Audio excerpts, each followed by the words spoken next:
Welcome back to the deep dive. If you've ever tried to build something online, a content business, a product store, pretty much anything, you hit this wall. Oh, yeah. Yeah, And anything. that wall is always marked competition. You end up on this content treadmill, just publishing and publishing to keep up with the noise in huge markets like weight loss or make money online. It's an exhausting fight. And frankly, it's a losing one for anyone new coming in. The giants are already there. And now you have AI content generators just flooding all of those broad, high-volume keywords. Completely. If your strategy is just volume and being general, you're always going to be outspent. And outproduced, for sure. Absolutely. So our goal today is a deep dive into the sources that give us a clear strategic alternative. We're moving beyond that fantasy of generalized passive income. Right. We're going to unpack what the source material calls the smart hustler's secret weapon for 2026, the micro niche. This is all about finding a data-backed shortcut to, outsized relevance and profit with way less competition. And these micro niches, they're not just buzzwords. This is about precision targeting. It's not a gimmick. It's about finding real, identifiable demand where the massive players have just decided, the volume isn't worth their time. Like finding a treasure chest that's too small for the giant ships to even bother with. Exactly. That's a great way to put it. So give us that concrete example from the source material, just to define how specific we're talking. Okay, so we move from the huge field of, say, nutrition down to keto diets. But even that is still too broad. Still a battleground. A huge one.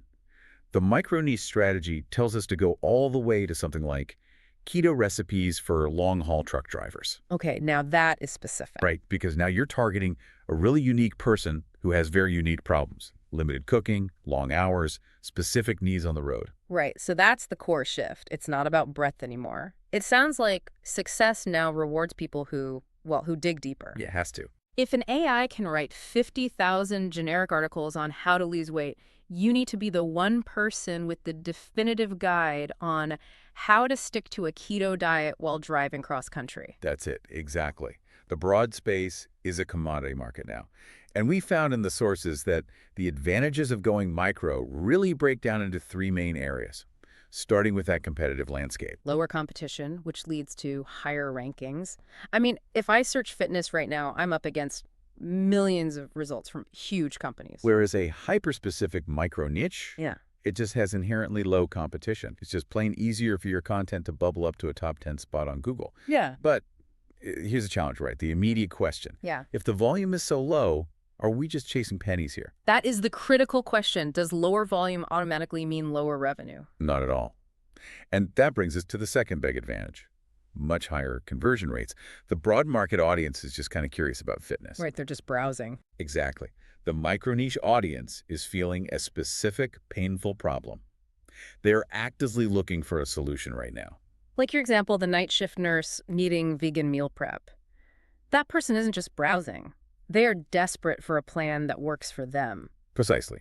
And because your content speaks directly to their pain points, their schedule, their diet, they're already psychologically pre-sold on whatever you're offering. So an affiliate link or a digital product? Yeah, an affiliate link to a specific gadget or an upsell to a full meal plan, whatever it is. Awesome. That laser focus means your conversion rates are they're disproportionately high. You trade volume for intent, and intent pays way, way better. High intent traffic, low effort ranking. Okay, so the third advantage the sources mentioned was scalability. It acts as hustle fuel. It's the smart way to build an empire. You start small, you target one micro niche, you validate if it's profitable really fast, and you do it without a ton of money. And once it works? You just replicate the model. You start with keto for truck drivers. Once that's working, you expand to, say, high-protein recipes for warehouse workers. Then maybe low-carb recipes for remote oil rig employees. You build a niche empire horizontally, one validated piece at a time. And the sources also pointed out the importance of timing the seasonal gold mines, using trend analysis to be more efficient. Oh, absolutely. Yeah. You never want to waste effort launching content when nobody's looking for it. Yeah. We saw data on product lines like winter hiking gear. Right. It has this sharp, predictable spike from December to February. Knowing that lets you time your content sprint to capture that entire spike right when it hits. Instead of just competing all year long, it's just strategic. That makes perfect sense. Okay, let's move past the philosophy and get into the mechanics, because we have to stop relying on guesswork here. We need the data indicators, what the sources call Sherlock-level insights. This step is. It's just non-negotiable for 2026. The manual drudgery of guessing keyword difficulty is over. We need hard numbers to tell us instantly if a niche is worth pursuing. And it all hinges on two key metrics from specialized tools, SOC and MOB. All right, walk us through SOC first. Strength of competition, what is that conceptually? So think of SOC as a measure of authority dispersion. The tools scan the top results on Google, Bing, all of them, for your keyword. Then they assign a score, usually from 1 to 1,000, based on the collective authority and optimization of those top sites. So it quantifies how big of a mountain you have to climb to get on page 1. Perfectly put. And what you're looking for is low authority dispersion, meaning the top sites aren't all huge brands. Okay, so what are the crucial thresholds? What numbers should we burn into our memory? The sources are very clear here. If the SOC score is under 50, that's a green light. Go all in. Minimal effort, maximum chance of ranking fast. And above that? Between 50 and 100 is yellow caution. It's doable, but it's going to take more work, better content, some link building. Yeah. And anything over 100 is generally a red flag. Just pivot. Find a more specific version of that keyword. That kind of efficiency is incredible. Yeah. It turns what could be weeks of research into a 30-second data pull.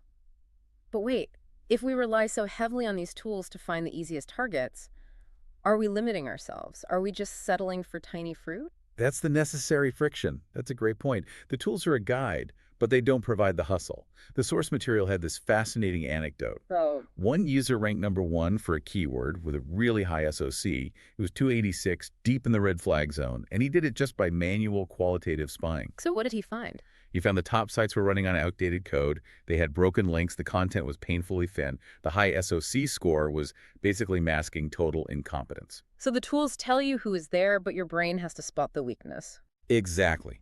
The tool guides you. But the hustle, the analysis, and better execution, that's what seals the deal. Okay, so let's look at the second metric, MOB, measure of backlinks. This sounds like the one that tells you how much work you have to do. It's your link capital requirement. It estimates how many backlinks you'll need to hit page 1. It just averages the top 10 sites and gives you a benchmark to beat. So if the average is 20 links... Your target should be 25, maybe, 20 good guest posts and 5 strong resource links. It turns your link building from this vague, hopeful thing into a precise action plan. Instead of just building links blindly, you know exactly how much effort you need. That's huge. Okay, so we know what to look for. SOC under 50, low MOB. How do we find these niches in the first place? What about trend analysis? For trends, you need a platform that tracks demand across different time frames. So, for example, knowing that winter hiking gear has short-term, medium, and long-term cycles lets you project demand way in advance. That's the kind of strategic planning that separates a temporary hustle from a real business. Absolutely. And when it comes to finding those long-tail gems, those super specific keywords, you look for tools that dive deep into search suggestions. But ones that find things like... Exactly. Things like vegan meal prep for night shift nurses. That keyword is gold. It's got 3 powerful qualifiers: vegan, meal prep, and night shift nurses. It just guarantees intent. And you need to know you can make money from it, too. The monetization clues. Correct. You don't want a great niche with nothing to sell. The sources point to things like Amazon movers and shakers. If a product category is blowing up, say, ergonomic office chairs for tall people, that's an immediate profitable niche for affiliate marketing or dropshipping. So you combine that product data with trend spotting from Google Trends, and you can catch demand right as it's starting. You got it. Okay, this is the aha moment for everyone listening, the point that really validates this whole strategy. Let's use the source materials data to show the huge difference between fighting in a broad market versus dominating a tiny corner. Let's lay it out. The tale of 2 strategies. We're comparing the broad niche, let's just call it diet, against the micro niche, keto for seniors. Hit us with the numbers that tell the story. Okay, the diet niche. It offers over 1 million monthly searches. Sounds amazing, right? But the cost of entry is staggering. An SOC score of 500 plus. Nuclear red flag. Absolutely. You will spend years competing. To rank in the top 10, the average backlinks needed is over 1,000. That's a massive sustained investment. Okay, now contrast that with the micro niche, keto for seniors. Volume is much more manageable, 10 to 50,000 monthly searches. But crucially, the SOC score is less than 30. That is a solid green light. The competition is minimal. And the MOB, the backlinks. The top 10 average only 10 to 50. So that's a reduction in required effort of, what, over 95%? You're swapping a massive, costly war for a small, winnable skirmish. That is the entire economic case for this strategy. You trade the low-converting general audience of diet for the super high-converting audience of keto for seniors. You put in maybe 5% of the effort for potentially 50% of the return just because that conversion rate is so high. The data proves why Micro wins. The numbers really don't lie. So what does this all mean for someone listening who wants to do this right now? We need an action plan. Let's detail that 7-day micro niche hustle blueprint. Okay, day one is all about brainstorming and ideation. Use your passions, sure, but quickly check them against Google Trends to see what's hot now. Get 10 promising ideas and plug them into your niche finder tool. Get those instant keyword lists. Day two is validation. And you have to be ruthless here. You are hunting for those magic numbers. Yeah. SOC under 50, MOB under 30, and ideally volume over 1,000 a month. This is when you use your long tail tool to find those specific phrases that fit. And you have to be willing to kill your darlings. Discard 9 out of 10 ideas if they don't pass that SOSAMOB test. Okay, day three is the qualitative part, spying on the competition. Use that get SOC function to pull up the top 10 sites for your keywords. You're not just counting links, you're looking for weakness. Is their content short? Is the site broken? Are the facts from 2015? Find the crack in their armor that your amazing content can just smash through. Day four, monetization mapping. You have to match those keywords to a product immediately. Search ClickBank for affiliate products, or check Amazon movers and shakers for drop shipping ideas. Don't write a single word until you know exactly how you're getting paid. Days 5 and 6 are the content sprint. This is pure, focused execution. You know the topic, the audience, the keywords. You spend these 2 days building your 5 to 10 core posts. The goal is rapid, superior execution over the weak content that's already there. And day 7, launch day. Launch and track. Get a simple site up. It doesn't have to be perfect. Submit the sitemap to Google and then immediately set up your tracking. Bookmark the niche in your trend tools and run the numbers through an earnings calculator to project what's possible. It's an industrialized approach to finding gold. And one last pro tip from the sources.